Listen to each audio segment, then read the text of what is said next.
Waandishi wa habari ingieni ndani. Ingieni ndani mseti mtambo wenu. Jamani tulieni. Lakini kwa nini tunapigwa mabomu kwenye ofisi yetu? Kwa nini mnatufanyia hivi? Sisi ni Watanzania au sio Watanzania?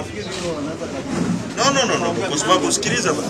Wewe ni kiongozi, umekuja hapa, sisi tuko kwenye ofisi yetu, mnapiga mabomu, mnatuharas, tuna haki zote za kuzungumza na Watanzania katika nchi. Kwa nini mnatufanyia hivi? Kwa nini mnatufanyia hivi? Kwamba hatutaki kukaa kwenye ofisi yetu. Sasa kama ni hivyo, kwa nini tupige? Mbona hiyo ni rahisi? Sawa? Tuende tufanye press conference. Tutaenda huko polisi baada ya press conference yetu. Aende mtu polisi kabla. Anayehitajika sijui ni nani, kaimu OCD, unayemhitaji nani? Uongozi wa kitaifa. Unahitaji uongozi wote? Ndio, wa nchi nzima tu, hata walioko Dar es Salaam. Ndugu waandishi wa habari na ndugu wa Tanzania,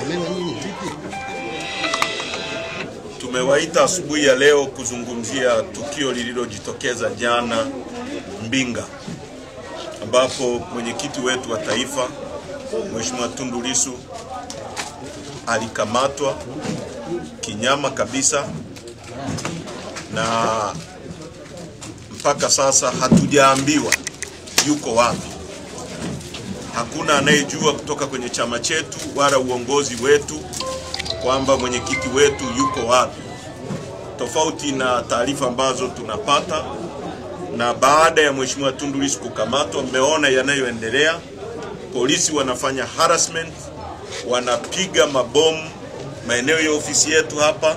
Nyewe wenyewe tunafanya hapa, mnaona macho, watu wanatoa machozi kwa sababu ya polisi kupiga mabomu kwenye ofisi hii. Lakini vile vile pale uwanjani, uwanja wa Matarawe ambapo tunakwenda kufanyia mkutano,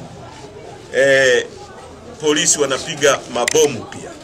Sasa nina key notes ambazo nitazungumzia. Cha kwanza, mawakili wetu ndani ya nchi na nje ya nchi, akiwemo Robert Amsterdam ambaye atashughulika kimataifa, ameshapata taarifa kamili ya kwamba mwenyekiti wetu amekamatwa, na yeye ataanza kufanya kazi kimataifa.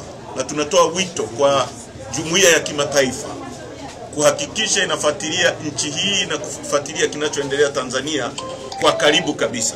Kwa hiyo kwa upande wa kimataifa, wakili Robert Amsterdam na wengine ambao wako nje ya mipaka ya nchi yetu watafuatilia na kwenda kwenye maofisi mbalimbali ya kimataifa kwa ajili ya tukio hili.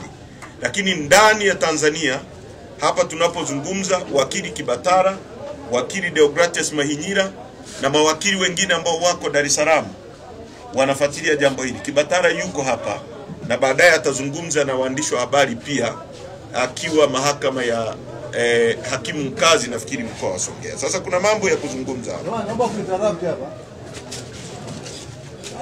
Inasemekana sasa hivi press conference yetu tunaanza hivi. Tutakapo kwenda kwa kamanda kwanza. Hatutatoka hapa bila kuzungumza na waandishi wa habari, kwa sababu hauna haki ya kutuzuia. Afande. Matemu. Kitendo cha kumshikilia mwenyekiti wetu na viongozi wengine ni kitendo cha kulaaniwa kwa nguvu zote.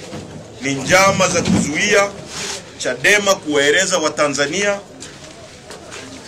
jinsi ambavyo Samia na serikali yake ya CCM wanatengeneza mfumo wa kuiba uchaguzi na kusababisha utapanyaji mkubwa wa rasilimali za umma ambazo zinatumika kwenye uchaguzi ambao sio uchaguzi. Yule aliendelea.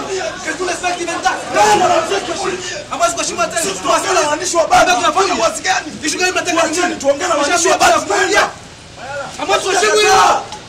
Ambazo kwa shimo hiyo. Ambazo kwa shimo hiyo. Tuwe. Ambazo kwa shimo hiyo. Tunataka tukataa. Tunadhani hata mnataka nini? Twende kwa RPC. Kinachofanyika ni nini?